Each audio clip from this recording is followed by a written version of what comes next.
Palamakan natin si Kuya Roy. Good morning, everybody. Good morning. Welcome everybody to the first installment of the series. Can we all stand up, please? Bigyan nyo nga ako ng sali o at makapagpagdal namin background music. Parang layo.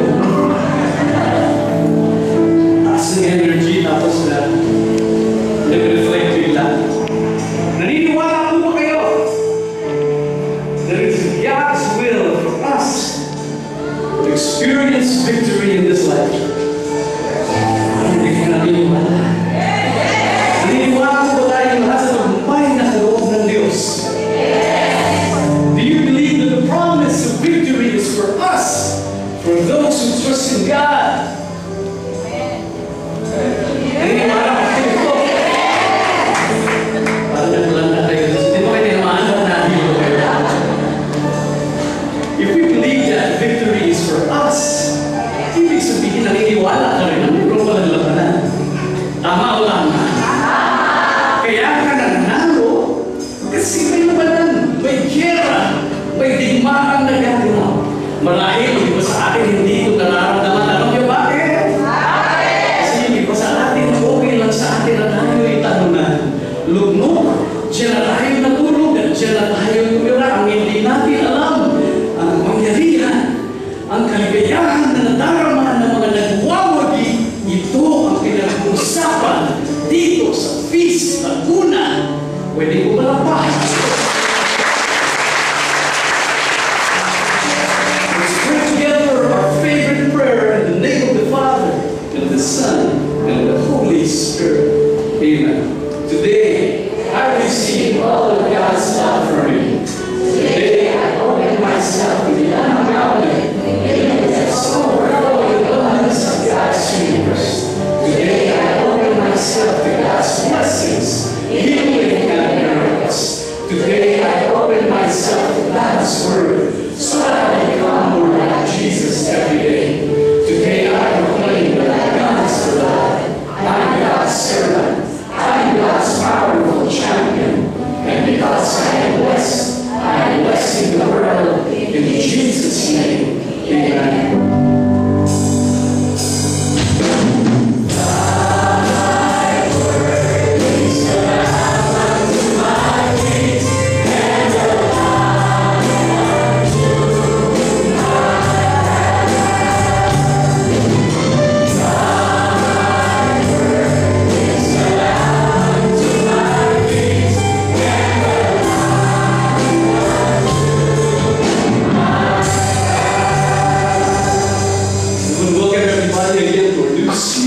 Fighter. Kaya kung tayo nagpakita ng mga ganitong props and so on, mamaya may kukwento pa ako sa inyo. The series is entitled The Fighter, and the subtitle is How to Win Over Temptation. Paano tayo nanalo? Tatagumpay laban sa mga tukso ng buhay. We want to read from God's Word from Romans chapter 5, verse 11. Sino dito sa inyo ang in love? Pakitaas ang kumain. Kasama, yay!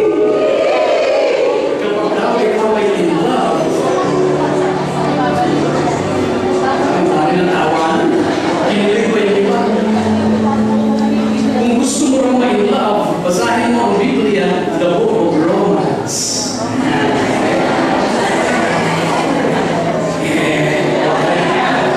Romans chapter 8, verse 5, and then we'll jump to verse 11 all together, please. But you are not controlled by your sinful nature. You are controlled by the Spirit, if you have the Spirit of God living in you. The Spirit of God who raised Jesus from the dead lives in you. Ang gusto kong sabihin ni San Pablo nung sumulat siya sa mga taga-Roma, you are no longer controlled. Hindi ka na kontrolado ng sinful nature, ng makasalanang nature mo. You're controlled by the Spirit of God. Kung nasa iyo ang Espiritu ng Diyos. At hindi lamang yan. The Bible is saying, hindi ka lang maliit na fighter. You are heavyweight. You are big time. You are champ. Because again, the last verse says, the Spirit of God, so they fight. The Spirit of God who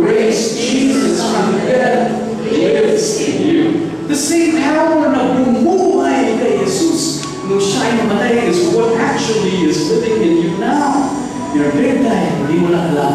At yan ang pag-uusapan natin ngayong umaga nito. The word of the Lord.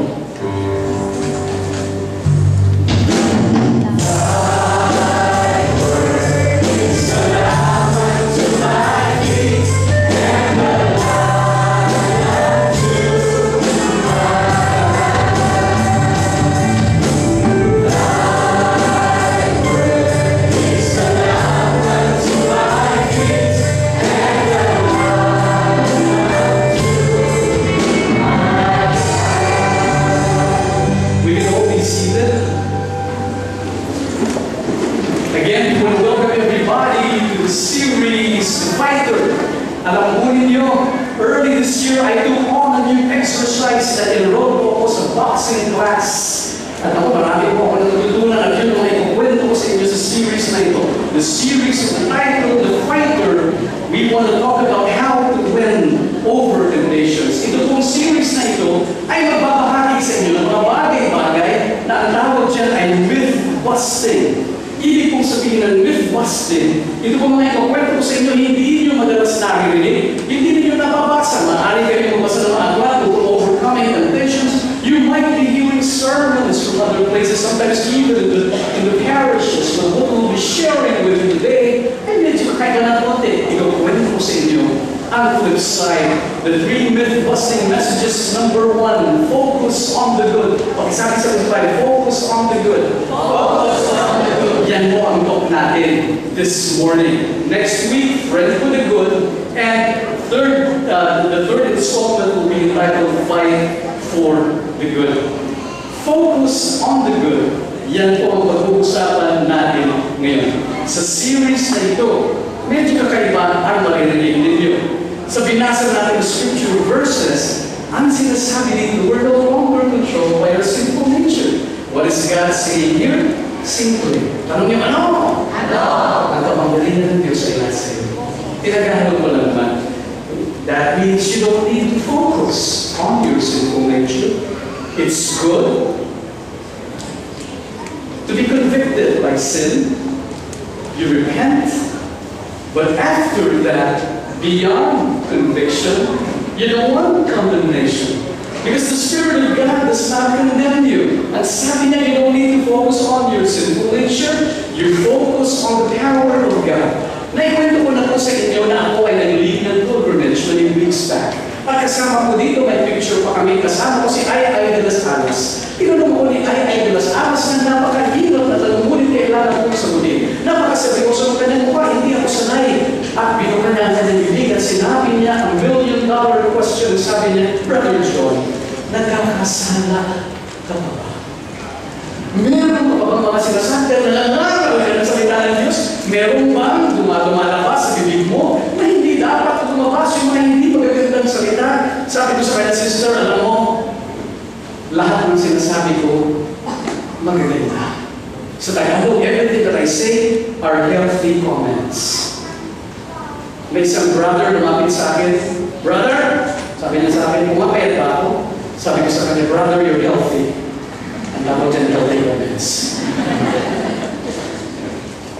Paano yan, Brother John? Sabi niya, may mga sexy babae na lumalapit sa'yo, ang gaganda mga curves nila, flawless. Ang sabi ko kay Ay, you know, Ay, ang tingin ko sa kanila yung mga kaluluwa lang. Minsan, ligaw na kaluluwa. Pero paano yan, Brother John? Buti na lang sa peace, safe dyan. Pero paano pag nag-talk ka sa ibang lugar, hindi mo kilala ang chica babes dyan? Pretty faces, minsan, nakaupo dyan sa upuan, titignan ka na umungay ang mata. At parang inaakit ka, hindi ka ba naapektuhan yan? Sabi ko, sister, hindi. Sapagat ang tingin ko sa kanila kahit gano'n sa kaganda ay mga monorblock chairs. Kasi nangangailangan kami yan sa Peace Laguna. O ito, balikan mo, sabi niya, hindi ka ba nakikipon sa biyanan mo? Sabi ko sa kanya, kukwentuhan na lang din. Meron akong kaibigan, kung sa kakilala, hindi kaibigan, hindi umatay ng peace. Sumangguni sa isang psychic at sinabi niya, ganit na ganit siya sa biyanan niya at sinabi, Brad, magpapahula ako para sa aking ganyan. Ang sabi ng psychic, nakikita ko sa aking mga baraha that your mother-in-law will die a violent death. Sabi nung lalaki, alam mo? Alam mo? Oo. Ang gusto ko lang naman malaman kung ma-absuelto ako. Tingin ko sa sarili ko, pag tumitingin ako sa salamin, halos perfecto na po ako, hindi ako nagkakasala. Isa lang ang hindi pa nagbabago sa akin. Sinungaling ako paminsan-minsan. What is a feast builder? Tanong nyo, ano? Pag nagtatanong ano ba ang feast builder, simple po ang definition ko. Feast builder is a beggar showing another beggar where to find bread. That's me. I'm not as different as you. Pare-pareho tayo ng mga hinaharap sa buhay. Pare-pareho tayo ng mga pagsubok. Pare-pareho tayo ng temptations. I'm not perfect. I'm the same as you are. Umaasa sa pag-ibig, pagmamahal, awa, at kapatawaran ng Diyos. Sinasabi sa Biblia, for all have sinned and fallen short of the glory of God. Romans 3:23, all, lahat, even the Pope, sins. That's what the Bible says. Ang istorya po natin gagawin ngayon, the talks that I'll be sharing with you, ay pagbabahagi ng ating paglalakbay, pagkukwento ng ating laban, kagaya ng nakita ninyo kanina, pagsasalaysay ng mga istorya ng mga digmaang aking kinasasangkutan. Bugbog, lubaypay, sugatan minsan, ngunit ito ibabahagi ko sa inyo. Bakit tayo tinatalo ng tukso? Tanong niyo sa akin, bakit? Kasi madalas na hindi mo alam kung sino talaga ang kalaban. Hindi mo alam ang tunay na kalaban. Hindi ka handa. Nung tayo nasa college, nagpa-fraternity tayo pag-ramon, sino ang nagsisimula? May tawag po dyan, starter. Ano ang starter? Alam niyo ano? Sa fraternity, kung mga panahon